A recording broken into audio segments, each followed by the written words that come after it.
அன்பே சிவம், அன்பே சிவம், அன்பே சிவம்.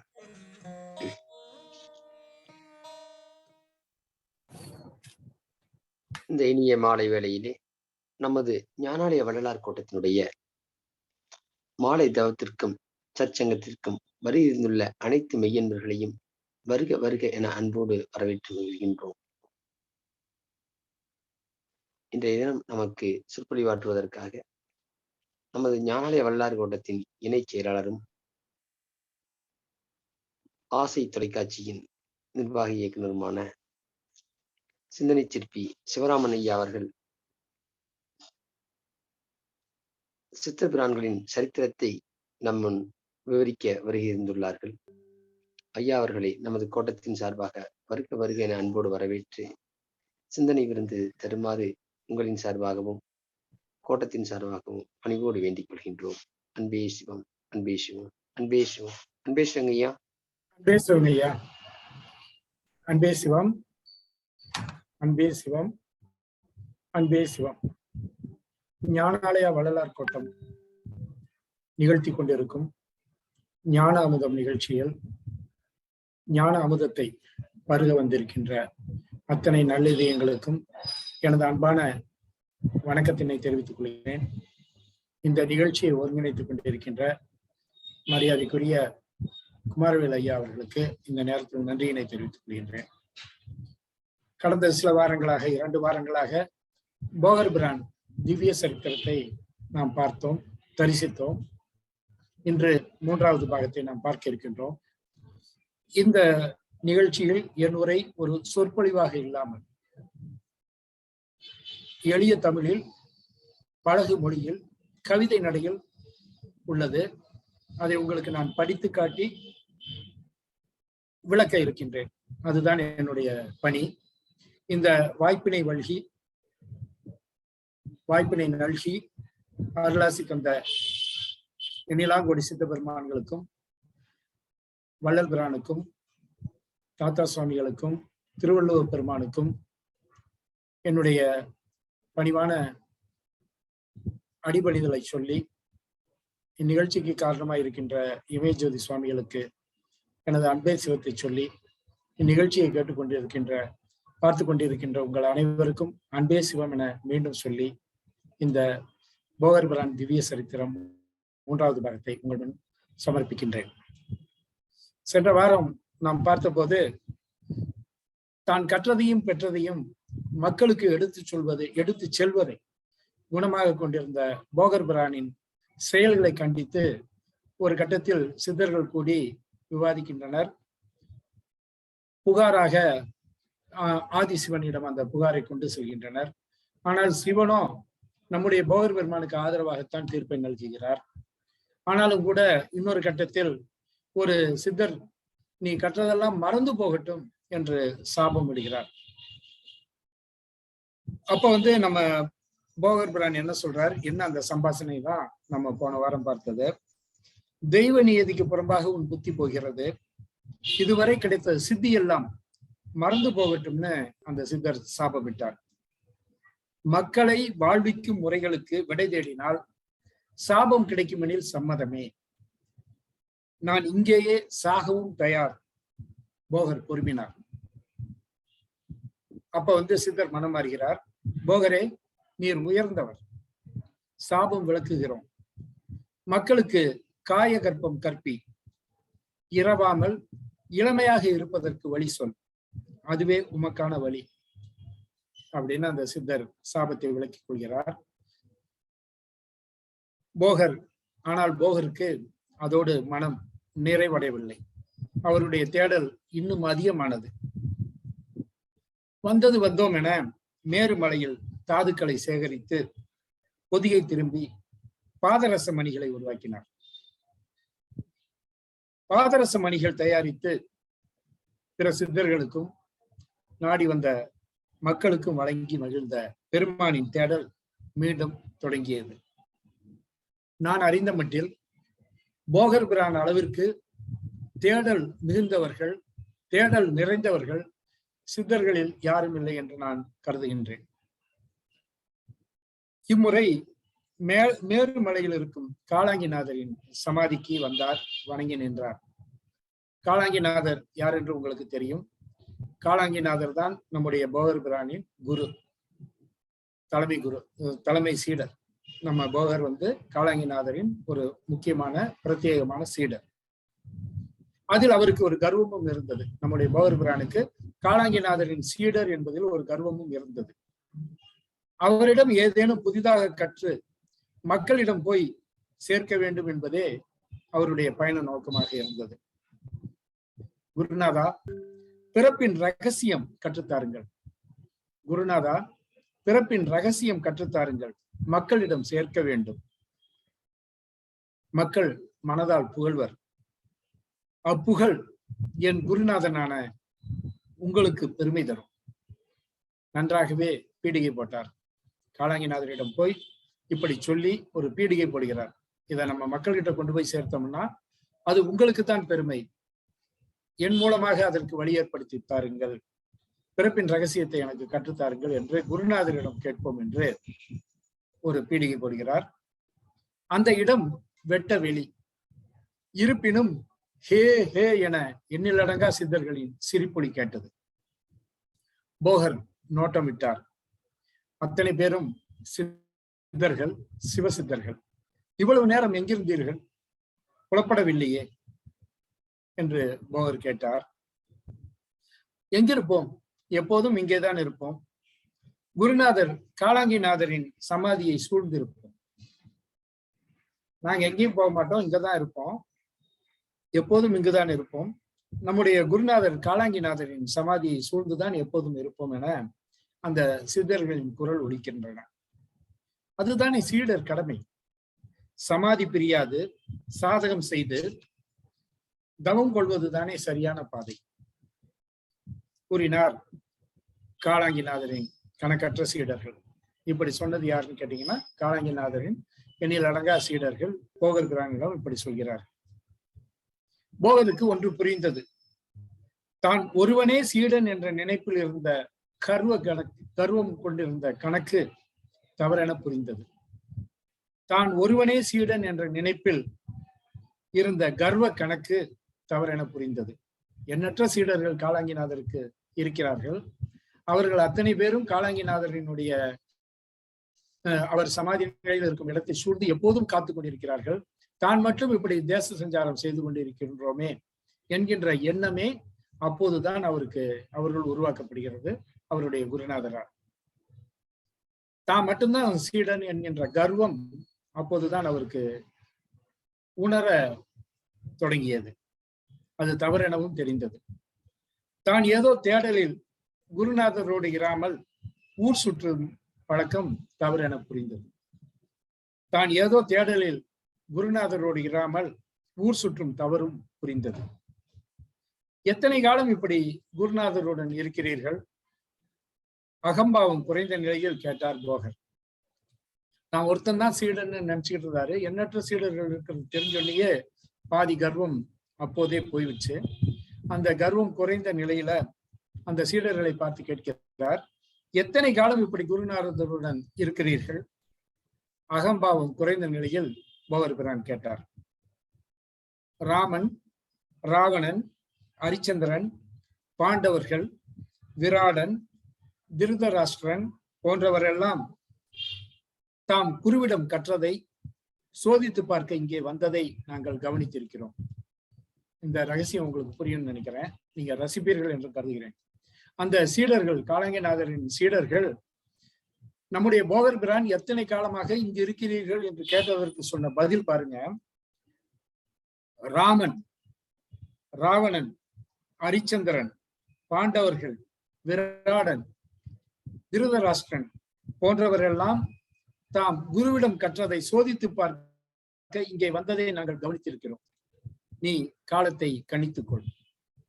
ஆண்டாண்டு காலமாய் நாங்க இங்கதான் இருக்கிறோம். ஆண்டாண்டு என்பது ஒரு 100 ஆண்டோ 1000 ஆண்டோ அல்ல, பல்லாயிரம் ஆண்டுகள் நாங்கள் இங்கேதான் இருக்கிறோம் என்று அவர்கள் இப்படி சொல்கிறார்கள். சித்தர்கள் போகரின் செவி புக இவ்விதம் கூறினர். அதோ பார், அவர்கள் உருவாக்கிய தங்கம், நவரத்தனம், பஸ்பங்கள் செந்தூரங்கள் போகர் பார்த்தார். அவங்க எல்லாம் உருவாக்கிட்டு போன தங்கம், நவரத்தனம், பஸ்பங்கள், செந்தூரங்கள்லாம் மலை போல இருந்தன. போகர் பார்த்தார். மலை அளவாய் இருக்க, மலை அளவாய் அவை இருக்க மலைத்து போனார். உடனே போகருக்கு என்ன தோணும்? உங்களுக்கே நன்றாக தெரியும். எதா இருந்தாலும் அதை மக்களிடம் கொண்டு போய் சேர்க்க வேண்டும் என்பதுதான் போகர் பிரானின் வாழ்வியலாகவே இருந்தது. அதுதான் மற்ற சித்தர்களுக்கு எதிராகவும் இருந்தது. இவ்வளவு செல்வங்களையும் மக்களுக்கு வழங்கினார். போகரின் யதார்த்த மனம் கேள்வி கேட்டது. அதற்கு அந்த சித்தர்கள் சொல்கிறார்கள், போகரே, மக்களின் மனம் குரங்கு, போற்றுவதும் தூற்றுவதும் அவர்கள் இயல்பு, அவர்களுக்கென வாழ்வது கோழித்தனம். சித்தர்களுக்கு மேலானது தவம் தவிர வேறு இல்லை. சித்தர்களுடைய அடிப்படை விஷயமே தவமாத்தான் இருக்க முடியும். பிறருக்கு கற்பிக்கிறேன், மக்களுக்கு தருகிறேன் என்றெல்லாம் சொல்லுவது சித்தர்களுடைய வேலை அல்ல. மக்கள் போற்றவும் செய்வார்கள், தூற்றவும் செய்வார்கள். ஏனெனில் மக்கள் மனம் ஒரு குரங்கு போன்றது. அதனால் சித்தர்களுக்கு மேலானது ஒன்றே ஒன்றுதான், அது தவம். சித்தர்கள் மறைந்தனர். இப்படி சொல்லிவிட்டு சித்தர்கள் மறைந்தனர். பின்னரும் போகரிடம் குழப்பம் இருந்தது. இந்த சித்தர்கள் சொல்லிட்டு போயிட்டாங்களே, இவர்கள் சொல்வதை ஏற்றுக்கொள்வதா, அல்லது தனது மனம் எப்போதும் சொல்லிக் கொண்டிருக்கின்ற, மக்களிடம் கொண்டு சேர் என்று அவருடைய செவிகளில் ஒலித்துக் கொண்டிருக்கின்ற, அதையே வாழ்வியலாக கொண்டிருக்கின்ற போகர் பிரானுக்கு சிறிது குழப்பம்தான் ஏற்பட்டது.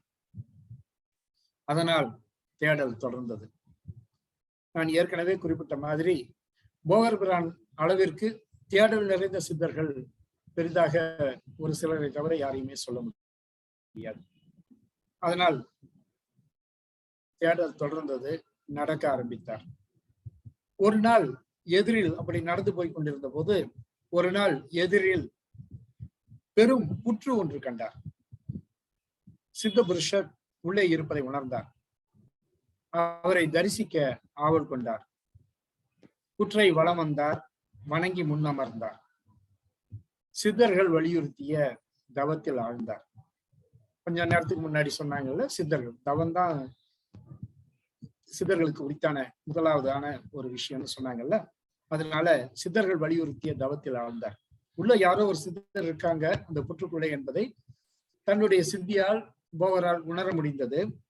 அதனால் புற்றை வலம் வந்தார், வணங்கி முன்னமர்ந்தார். சித்தர்கள் வலியுறுத்திய தவத்தில் ஆழ்ந்தார். தவத்தின் இடையே ஓர் ஒளி சித்தர் வெளிப்பட்டார். பிரகாசமான சித்தர் ஒருவர் வெளிப்பட்டார். ஓ, காளாங்கியின் மாணவன் போகன் நீதானா? என் தவம் கலைத்து விட்டாயே, பரவாயில்லை, விஷயத்தை சொல், என்ன வேண்டும் அப்படின்னு அந்த ஒளிச்சித்தர் கேட்கிறார். போகருக்கு அந்த தேடல் இருந்து கொண்டே இருக்கிறது. இப்போதும் பழைய சற்று நேரத்திற்கு முன் அவர் தரிசித்த சீடர்கள், எண்ணற்ற சீடர்களிடம் கேட்ட அதே கேள்வியை கேட்கிறார். நீங்கள் எத்தனை காலமாக இருக்கிறீர்கள் இங்கே? அவளாய் கேட்டார் போகர். ஒரு சில நாட்களாக இருக்கிறேன். ஆமாம், இப்ப என்ன மாதம் அப்படின்னு கேட்கிறார் அந்த ஒளி பிரகாசமான சித்தர். கலியுகம் தொடங்கி போகர் ஆரம்பித்தார். போகர் சொல்றாரு, கலியுகம் ஆரம்பித்து விட்டது அப்படின்னு சொல்றாரு. என்ன, கலியுகம் தொடங்கி விட்டதா? ஆச்சரியத்தில் கண் விழித்த, கண் விரித்த சித்தர், நான் துவபர யுகத்தின் ஆரம்பத்தில் இங்கு அமர்ந்தேன் என்கின்றார். துவபர யுகத்தின் ஆரம்பத்திலே இப்படி தவத்தில் இங்கு ஆழ்ந்தேன், என்னை சுற்றி புற்றெல்லாம் வளர்ந்துள்ளது என்பதை அப்போதுதான் அந்த சித்தரே உணர ஆரம்பித்திருக்கிறார். அதை அவர் சொல்ல, இப்ப கலியுகம் ஆரம்பித்து விட்டதா என்று ஆச்சரியத்தோடு கேட்கிறார் போகர் பிரானிடம் அந்த சித்தர். பல யுகம் கண்ட அவர் பேச்சில் சிக்கனம் இருந்தது. அதிகமா பேசல, மிக குறைவான வார்த்தைகளையே பயன்படுத்தி அந்த சித்தர் பேசினார் போகரிடம். போகா, அந்த மரத்தை பார், அதன் கனிகளை கவனி. அதில் ஒன்றை சாப்பிட்டால் பசி இருக்காது, நரை திரை விழாது, பார்வை பழுதாகாது, கிளத்தன்மை நெருங்காது, போகர் பார்க்க கனி ஒன்று தனித்து விழுந்தது. அது போகரின் மடியில் விழுந்தது. இதை சாப்பிடு. சுவைத்தார் போகர். இந்தா, இதையும் பெற்றுக்கொள். புலித்தோல் ஆசனம் ஒன்றை வழங்கினார் மகாசித்தர். போகருக்கு அந்த புற்றிலிருந்து வெளிவந்த இந்த பிரகாசமான ஒளிச்சித்தர் அந்த கனியை கொடுத்ததோடு இந்த இதையும் பெற்றுக்கொள் என்று ஒரு முக்கியமான பொருளை வழங்கினார். புலித்தோல் ஆசனம் ஒன்றை வழங்கினார் மகாசித்தர். போகா, கவனி. மான் தோளில் அமர்ந்து ஜபம் செய்தால் மனம் அடங்கும்.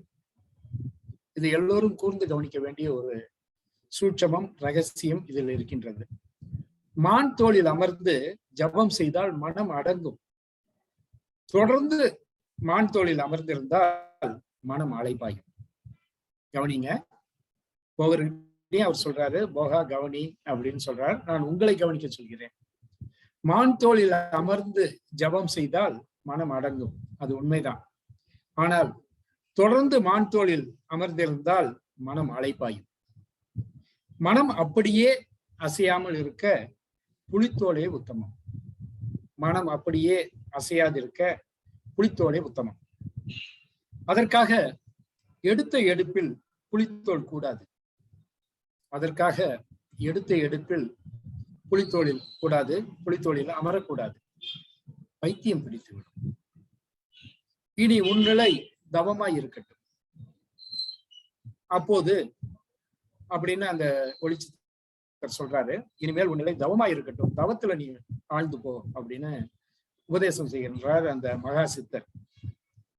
அப்போது பதுமை ஒன்று அங்கு குதித்தது. அது ஒரு பெண் பொம்மை. பதுமை என்பதே பெண்மையை குறிக்கும், பெண்ணை குறிக்கும். போகா, இனி உனக்கு எழும் சந்தேகங்களை இந்த பதுமை நீக்கும். சொல்லியபடியே அந்த மகா சித்தர் மறைந்து போனார். புற்று அவர் உருவை உள்கொண்டது. பதுமை பேசத் தொடங்கியது.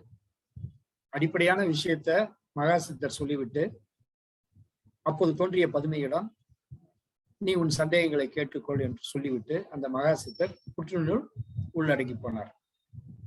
பதுமை இப்போது பேசத் தொடங்கியது. அவர் தேடலில் மிக அதிகமாக இருந்தது. பிறப்பின் ரகசியத்தை தெரிந்து கொள்ள வேண்டும் என்பதுதான் அவரை இப்படியெல்லாம் காடு மலையெல்லாம் அலைய செய்தது. அடிப்படையான விஷயத்தை சொல்லி ஒளிச்சித்தர் மறைந்த பிறகு அங்கு வந்த அந்த பதுமை கருவின் ரகசியத்தை சொல்ல ஆரம்பிக்கிறது. கருவின் ரகசியம் வாழ்வின் மாயை. கருவின் ரகசியத்தை அந்த பதுமை சொல்லியது. வாழ்வின் மாயையை சொல்லியது. முக்தி நெறியை உபதேசித்தது. மறைந்தது. போகரின் தேடல் அத்தோடு நின்றபாடில்லை, மேலும் தொடர்ந்தது. அவரின் பேராசை இறந்தவர்களை உயிர்ப்பிக்கும் கலையில் இருந்தது. இப்ப கருவின் ரகசியம் தெரிந்து கொண்டார், வாழ்வின் மாயை தெரிந்து கொண்டார். அவர் ஏற்கனவே மிக அதிகமாக தெரிந்த சித்தர் தான், காளாங்கிநாதரின் சீடர் அல்லவா. இருந்த போதிலும் அவருடைய தேடல் தொடர்ந்து கொண்டே இருந்தது. தேடத்தான் நிறைய கிடைக்கும் என்பதுதான் போகரின் திவ்ய சரித்திரம் நமக்கு சொல்லும் ஒரு செய்தி. இப்ப போகர் பிரானுக்கு பேராசை ஒன்று வருகிறது. அது இறந்தவர்களை உயிர்ப்பிக்கும் கலையில் இருந்தது. இறந்தவர்களை உயிர்ப்பிக்கின்ற சக்தி, அதனுடைய சித்தி அல்லது சித்தாடல் தனக்கு வேண்டும் என்பதை அதை அறிந்து கொள்ள ஆசைப்பட்டார். அதற்கான இலைத்தலைகளை அவர் மனம் தேடியது. அதனாலதான் காடு மலையெல்லாம் அலைய தொடங்குகிறார். அங்கு காட்டிலும் குகைகளிலும் பல சித்தர்களை சந்திக்கின்றார். ஒவ்வொருவரிடத்திலும் ஒவ்வொன்றை கற்றுக்கொள்கிறார். போகாதே. போகரை தடுத்தது ஒரு குரல்.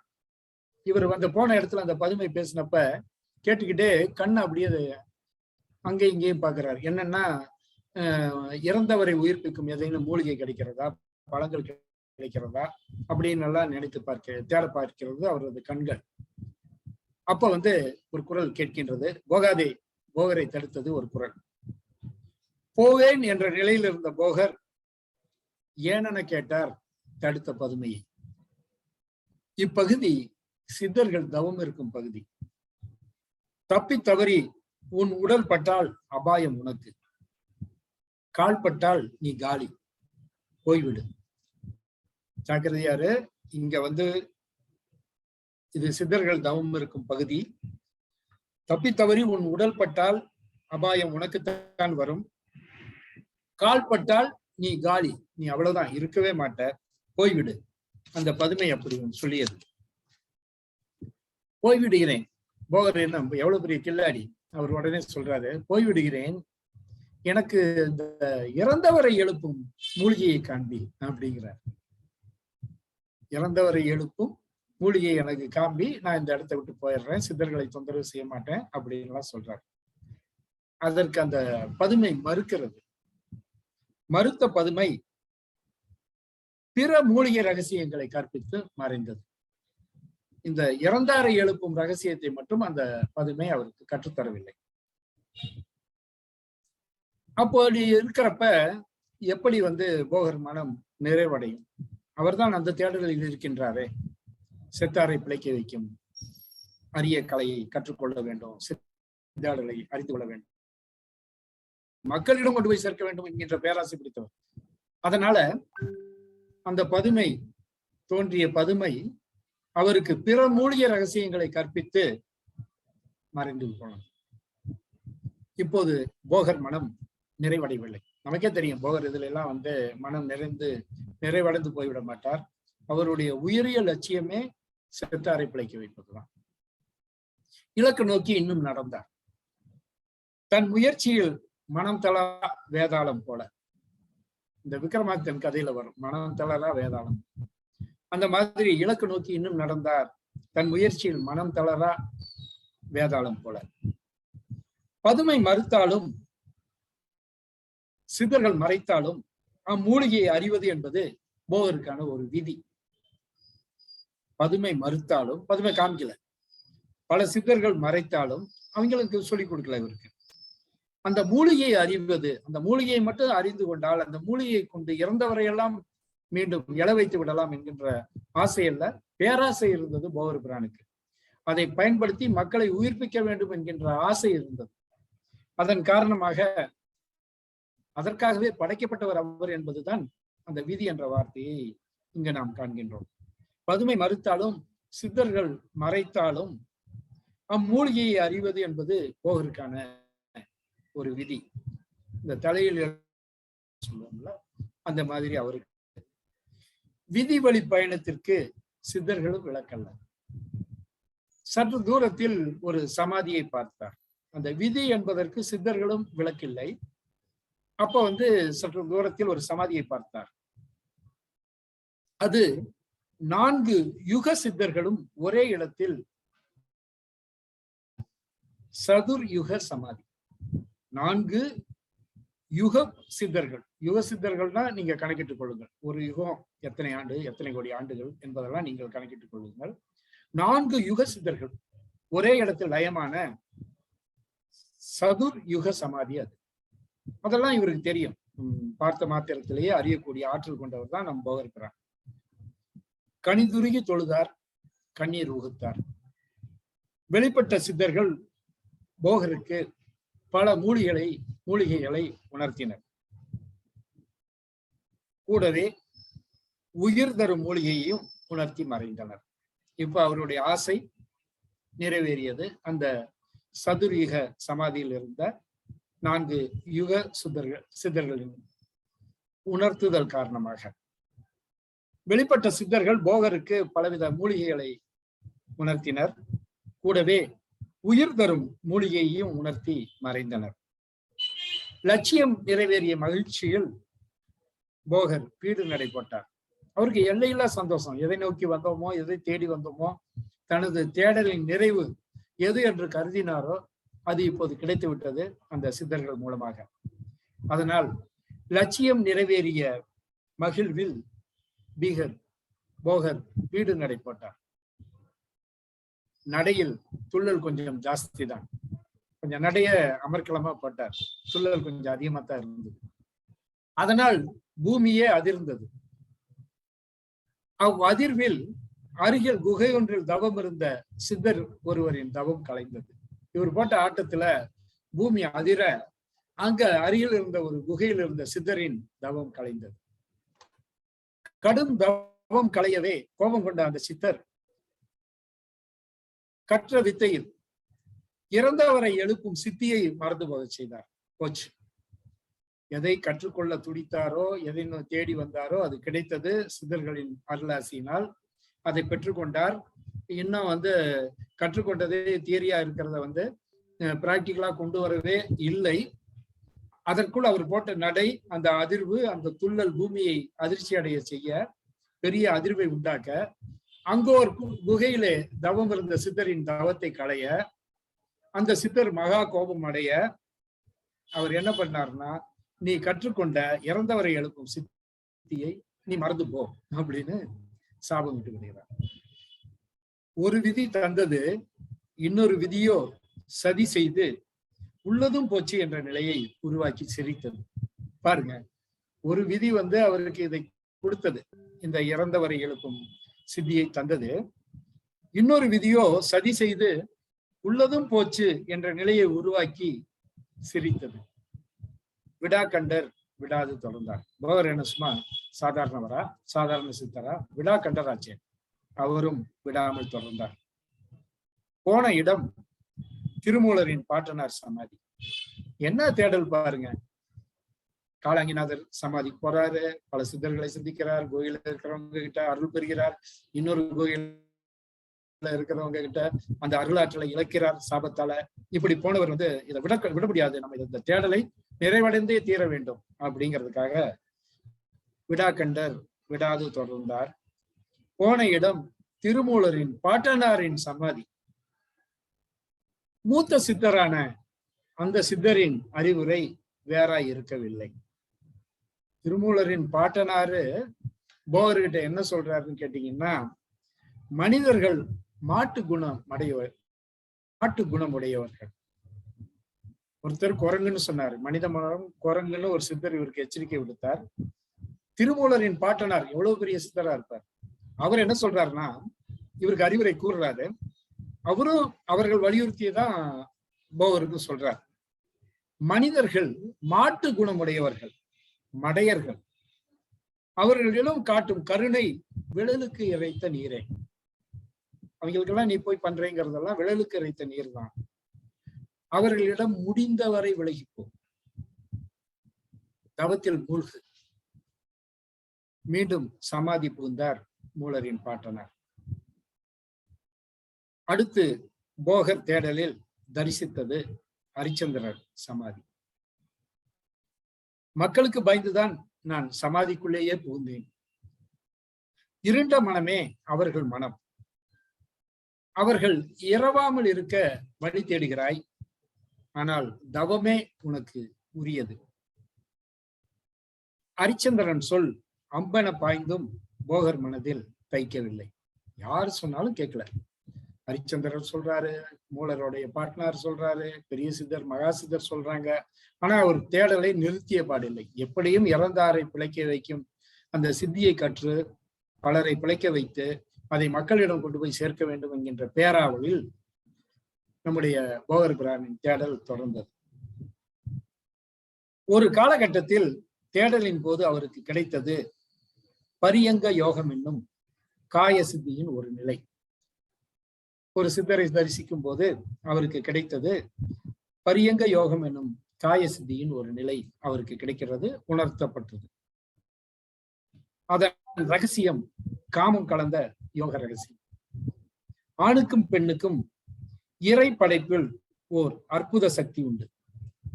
ஆணுக்கும் பெண்ணுக்கும் இறை படைப்பில் ஓர் அற்புத சக்தி உண்டு. பெண்களிடம் அது அதிகம்.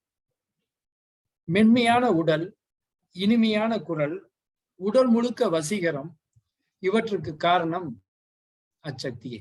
பெண்கள் அழகு ஆபரணங்களாக நம் கண்களுக்கு தெரிகிறார்கள் என்றால் அந்த சக்தி தான் காரணம். மென்மையான உடல், இனிமையான குரல், உடல் முழுக்க வசீகரம், இவற்றுக்கு காரணம் அந்த சக்தியே. பெண்களிடம் ஊறும் அமுத சக்தி ஆடவர் உடலில் படிந்து பறந்து தெய்வீகமாக பாய்ந்தால் ஆண்கள் ஆயுள் அதிகரிக்கும். இந்த பரியங்க யோகம் இருக்கு பாருங்க, அதனுடைய இலக்கணம் இதுதான். பெண்களிடம் ஊறும் சக்தி அமுத சக்தி, அதை அமுத சக்தின்னு சொல்றாரு. ஆடவர் உடலில் படிந்து பறந்து தெய்வீகமாக பாய்ந்தால் ஆண்கள் ஆயுள் அதிகரிக்கும். இதுவே பரியங்க யோகம், காய சித்தியுடைய ஒரு முறை. இதில் வல்லவர் என பெயர் எடுத்தவர் நமது போகர் பிரான். போகம் அதிகம் என்பதால் போகர் என்ற பெயர் வந்ததாக சிருங்கார கதைகள் கூட அவருடைய திவ்ய சரித்திரத்தில் உண்டு. சீனாவில் இருந்தபோது கணக்கில்லா சீன பெண்களுடன் கூடி கழித்ததனால்தான் எலும்பும் தோளுமாய் போகர் ஆனதாக செய்திகள் உண்டு. ஒரு மாபெரும் சித்தரை இப்படியெல்லாம் எப்படி நீ சொல்லலாம், எப்படி இப்படியெல்லாம் எழுதலாம் என்று என்னிடம் கேட்டவர்களும் உண்டு. ஆனால் கேட்ட அனைத்தையும் படித்த அனைத்தையும் அந்த திவ்ய சரித்திரத்தில் கொண்டு வர வேண்டும் என்கின்ற தூய உள்ளத்துடன் தான் இதை உங்கள் முன் இப்போது சமர்ப்பிக்கின்றேன். அவரை அழைத்து சென்ற புலிப்பாணியார் சித்த நம்ம போகர் பெருமான் காலங்கிநாதரின் விருப்பத்தை அறிந்து சீனாவில் போய் பல்லாண்டுகள் இருக்கிறார் என்று நம்ம ஏற்கனவே முதல் பாகத்தில் பார்த்தோம். அவரை மீண்டும் பாரதத்திற்கு அழைத்து வர புலிப்பாணியார் போறார். அவரை தன் தோல் மீதே அமர்த்தி வர்றார். அப்படிதான் கதை, திவ்ய சரித்திரம் அப்படித்தான் செல்கிறது. அந்த கட்டத்தில் போகர் எலும்பும் சதையுமாக, எலும்பும் தோலுமாக இருந்ததாக ஒரு செய்தி வருகிறது. போகர் பரியங்க முறையை வெளிப்படுத்த விரும்பினார். அதை மக்கள்கிட்ட கொண்டு போகணும், வழக்கம் போல அவருடைய ஆசை. உடன் தடை வந்தது. போட்ட இடம் பெரிய இடம், தலைமை இடம். போட்டு யாருக்கு தடை? இப்ப யார் சொன்னாங்க இந்த விஷயத்த? இது மக்களிடம் கொண்டு போய் சொல்லலாம். இவர் பரியங்க யோகத்தை கற்றுக்கொண்டார் யாரோ ஒரு சித்தரிடம், பெரியவங்க கிட்ட.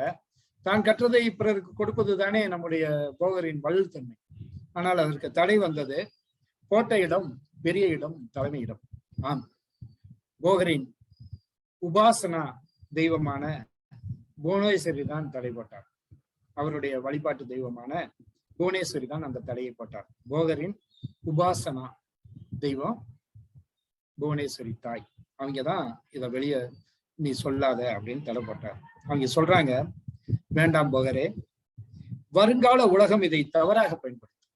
அம்மா இல்ல, அவங்க தொலைநோக்கு பார்வையோடு கணித்து சொல்றாங்க, வேண்டாம் போகரே, வருங்கால உலகம் இதை தவறாக பயன்படுத்தும், விபரீதமே விளையும், இது மட்டும் வேண்டாம். காய் சித்தி தானே உனக்கு வேண்டும், கவலை விடு, பழனிக்கு போ, சித்தர்களை தரிசி, என் மகன் முருகனை சிந்தையில் ஏற்றி தவம் கொள், முருகனே நேரில் சொல்லித் தருவான். முருகன் தான் இதுக்கு ரைட் பர்சன். நீ அவங்கிட்ட போய் கேளு, நீ நேரா பழனிக்கு போ, என் மகனிடம் கேள், நீ கேட்கும் சித்தியை அவன் உனக்கு தருவான் அப்படின்னு அம்மா சொல்றாங்க. ஆனா இந்த பரியங்க யோகத்தை மக்களிடம் நீ அறிந்ததையெல்லாம் பிறருக்கு சொல்ல வேண்டாம் அப்படின்னு தடை போடுறாங்க. புவனேஸ்வரி உறுதி தந்தாள். மகிழ்வோடு போகர் பழனி மலை புகுந்தார். பலகால தவம். இதுகாரும் எல்லோரும், எல்லா சித்தர்களும் வலியுறுத்திய தவம். ஒரு நாள் பெரும் ஜோதி ஒன்று தோன்றியது அவர் தவத்தின் உடை. கண் விழித்த போகர் கண்டது கந்த பெருமானை. பாருங்க, கந்த பெருமான் நம்முடைய முருகப்பெருமான், தமிழ் கடவுள் முருகப்பெருமான் தான் அவருக்கு அந்த சித்தியை வழங்குவதாக திவ்ய சரித்திரம் சொல்கிறது. நீ பார்க்கும் என் உருவை அப்படியே சிலையாக்கு. அந்த பேரொழியில தோன்றிய முருகப்பெருமான் என்ன சொல்றார், கந்த பெருமான் என்ன சொல்றார், பழனி ஆண்டவர் என்ன சொல்றாருன்னு கேட்டீங்கன்னா, நீ பார்க்கிற, இப்ப என்னை பார்க்கிற அந்த உருவத்தை அப்படியே சிலையாக்கு, பிரதிஷ்டை செய். நீ பார்த்ததை மக்கள் அனைவரும் பார்க்க வழி செய், வழிபட வகை செய். அதன் பலனாய் உனக்கு காய சித்தி கிடைக்கும். அதை மக்களிடம் கொண்டு செல்ல என் ஆசை. என்னை மாதிரி ஒரு சிலையை உருவாக்கு, நீ தான் பார்த்துட்ட என்னைய, அந்த சிலையை பிரதிஷ்டை செய், அதை மக்கள் பார்க்கட்டும், வணங்கட்டும், அவர்கள் அதன் மூலமாக அந்த சித்தியை அவர்கள் பெறட்டும். நீ இப்படி செய்தால் உனக்கு காய சித்தி கிடைக்கும் அப்படிங்கிறது தான் முருகன் சொல்றாரு. மக்களிடம் கொண்டு செல், அந்த வகையில காய சித்தியை மக்களிடம் கொண்டு செல் அப்படின்னு சொல்றாரு. ஆண்டவன் மறைந்தாலும் போகரின் மனதில் உருவாய் ஒளிர்ந்தார் முருகப்பெருமான். அதை அப்படியே வார்த்தார். நவபாஷான திருமேனியாய் திருமால் மருகர் மலர்ந்தார். அதை அப்படியே வார்த்தார். நவபாஷான திருமேனியாய் போகர்பிரான். ஒரே சிந்தனை. அந்த நவபாஷான சிலையை உருவாக்குவதுதான் போகருடைய ஒரே சிந்தனையாக இருந்தது. தான் தரிசித்த முருகப்பெருமானை உருவாக்கினால் அவருக்கு காய சித்தி கிடைக்கும் அப்படிங்கிறது தான் முருகப்பெருமான் புவனேஸ்வரி தாய் வாயிலாக சொன்ன விஷயம். ஒரே சிந்தனை. விபூதியே அபிஷேக பொருள். அதுவே போகரின் உடல் முழுக்க மனம் வீசும், ஒளி வீசும். வேற எந்த வேலையும் பார்க்கல. பஞ்சாமிர்தமே அபிஷேக பொருள். அதுவே போகரின் பசியாற்றும் விருந்து. அவ்வப்போது எழும் சந்தேகங்களை அருகிருக்கும் முருகப்பெருமானிடமும் அன்னை புவனேஸ்வரியிடமும் எழுந்தோடி சென்று கேட்டு தீர்ப்பார், தெளிவு பெறுவார். போகருக்கு தான் எண்ணற்ற சந்தேகங்கள் வருமே, எண்ணற்ற தேடல் உண்டே. அதை உடனே அந்த பள்ளியில் இருக்கும்போது, அந்த நவபாஷண சிலை செய்து கொண்டிருக்கும் போது, தன்னுடைய தேடலுக்கான விடைக்கு சில கேள்விகள் எழும்போது அதை முருகப்பெருமானிடம் கேட்டு சில விஷயங்களை தெளிவு பெறுகிறார். அன்னையிடமே கேட்டு தெளிவு பெறுகிறார். நவபாஷான சிலை முழுமை அடைந்த போது போகரின் மனதில் உள்ளொளி பெருகியது. உள்ளொளியில் காயசித்தியும் தவ ஆற்றலும் வெள்ளிடை மலையாய் உருகி வழிந்தன. உள்ளொளியில் காயசித்தியும் தவ ஆற்றலும் வெள்ளிடை மலையாய் உருகி வழிந்தன. அது சிலை செய்யும் போது சீடர் புலிப்பாணியை உடன் வைத்துக் கொண்டார். இது ஒரு முக்கியமான செய்தி. 81 பொருட்களை சேர்த்து கலந்து 9 பொருள் ஆக்குறாரு. அதுதான் நவபாஷானம். எரிப்பதற்கு மட்டும் 9 வகை எரிபொருட்கள். 81 முறை வடிகட்டி வார்த்தெடுத்தார் நவபாஷானத்தை. பாஷான கலவை அத்தனையும் விஷம். பாஷான கலவை அத்தனையும் விஷம். சுவாசித்த நொடியே உயிர் போகும். அதையெல்லாம் தகர்த்து எக்காலத்திலும் அழியாத நவபாஷண சிலையை உருவாக்கி வந்தார். இதுதான் இந்த வாரத்தின் நிறைவு பகுதி. பழனி மலையில் இருக்கின்ற நவபாஷண சிலை போகர் வடிவமைத்தது, அவர் உருவாக்கி தந்தது. அந்த உருவாக்கத்தின் போதுதான் அவருக்கு காயசித்தி ஆற்றல் முழுமையாக கிடைத்தது. அந்த முருகப்பெருமானை கண்டு தரிசித்தால் நமக்கு காயசித்தி வருவதற்கான வாய்ப்புகள் உண்டு. நம்முடைய இமயஜோதி சுவாமிகள் போன்றவர்கள் குருவாயிருந்து அதற்கு வழிகாட்டுவார்கள் என்று சொல்லி இந்த நிகழ்வை இப்போது நிறைவு செய்கின்றேன். அன்பே சிவம். வணக்கம். அன்பே சிவம். இதுவரை நமக்கு நமது சிந்தனை சிற்பி ஐயா அவர்கள் போகர் பிரானின் திவ்ய சரித்திரத்தில் நமக்கு எடுத்துரைத்தார்கள். மக்களுக்கு போகர் பெருமான் அவர்கள், தாத்தா அவர்கள் எவ்வாறு நன்மை செய்ய வேண்டும் என்பதை என்ற ஆவலோடு உருகி வந்தார்கள் என்பதை பற்றி எடுத்துரைத்தார்கள். சீனா சென்ற பொழுதும், நமது நாட்டில் இருந்த பொழுதும், காலங்கிநாதரின் தலையாய சீடராக இருந்த போதும் கூட தன்னுடைய அனைத்து எண்ணமும் மக்கள் நல்வாழ்வு பெற வேண்டும், மக்கள் துன்பமில்லாத வாழ்வை பெற வேண்டும் என்பதை பற்றி எண்ணமே இருந்தது.